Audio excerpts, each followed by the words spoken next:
नमस्कार, मैं KP astrologer Sachin Sharma. आज हम राहु और केतु के ऊपर बात करेंगे। राहु केतु कहाँ अपना फल देते हैं, कैसे अच्छा फल देते हैं, कैसे बुरा फल करते हैं, कैसे पॉजिटिव करते हैं, कैसे निगेटिव करते हैं।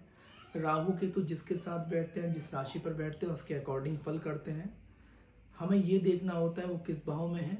राहु तीसरे, छठे, 11वें घर में अच्छा फल देता है, तो केतु 12वें घर में, 9th हाउस में अच्छे फल करते हैं। पर हमें साथ में ये देखना होता है कि राहु केतु किस ग्रह के साथ बैठे हैं और वो कहाँ प्लेसमेंट है। हर कुंडली में ये देखने में आया है कि कभी भी राहु केतु की महादशा लगी है तो लोगों ने ये कहा है कि इनके फल अच्छे नहीं होंगे, इनके रिजल्ट खराब हैं। ऐसा नहीं कहा जा सकता। कुंडली में ये प्लेसमेंट में देखना पड़ता है कि राहु और केतु किस ग्रह के साथ बैठे हैं। अगर वो जिस ग्रह के साथ बैठे हैं उसकी प्लेसमेंट अच्छी है तो राहु और केतु के फल अच्छे होंगे। इसके लिए एक एग्जाम्पल लेते हैं।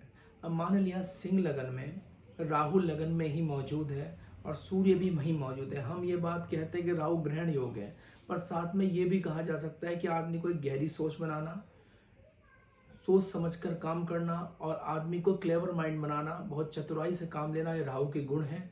क्योंकि राहु एक अनविजिबल ग्रह है केतु के साथ। हमें ये भी देखना पड़ता है कि मान लिया सिंह लगन के आधार पर राहु 5वें घर में है या 9th हाउस में या 4th हाउस में, जिस ग्रह के साथ मौजूद है उसके अकॉर्डिंग फल करेगा।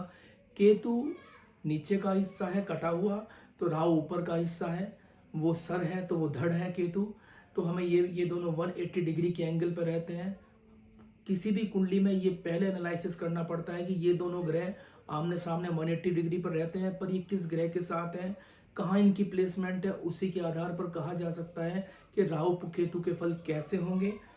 केतु मोक्ष का कारक है, राहु राजनीति के साथ साथ आदमी के क्लेवर माइंड होना, चतुराई से काम लेना, इसका कारक है। अगर राहु तीसरे, छठे, 11वें घर में है तो वो अच्छे प्लेसमेंट में है। राहु केतु अगर अच्छी प्लेसमेंट में है तो वो शेयर मार्केट हो गया। बाईपास तरीके से, शॉर्टकट तरीके से कमाने के कई रास्ते राहु केतु बताते हैं। हमें यह भी देखना पड़ता है अगर केतु भाग्य स्थान में है तो वो धर्म के भाव में चला गया, वहाँ का स्वामी अच्छा है तो आदमी धर्म के अकॉर्डिंग अच्छा काम करेगा, गुरु का सम्मान करेगा। ऐसे ही कहा जा सकता है कि राहु केतु जहाँ प्लेसमेंट में है, अगर उनके स्वामी अच्छी कंडीशन में तो राहु केतु अच्छे फल देंगे। अगर वो अच्छी कंडीशन में नहीं है, खराब अवस्था में है, तो उसके अकॉर्डिंग उसके फल विपरीत होंगे। इसी आधार पर कहा जा सकता है कि राहु के लिए दुर्गा सप्तशती, केतु के लिए गणेश जी की पूजा मेन बताई गई, राहु के लिए बटुक भैरव की पूजा और केतु के लिए गणेश जी की पूजा भी मेन है। और केतु के साथ साथ हमें हमेशा ये भी देखना होता है कि छिन्नमस्ता माँ की पूजा भी केतु के लिए बहुत लाभदायी बताई गई। हमें ये भी देखना होता है कुंडली में अगर जिस ग्रह के साथ बैठे हैं उस ग्रह के स्वामी की डिग्री वाइज बल कैसा है, उनकी प्लेसमेंट कैसी है, तभी कहा जा सकता है कुंडली में राहु केतु के फल कैसे होंगे।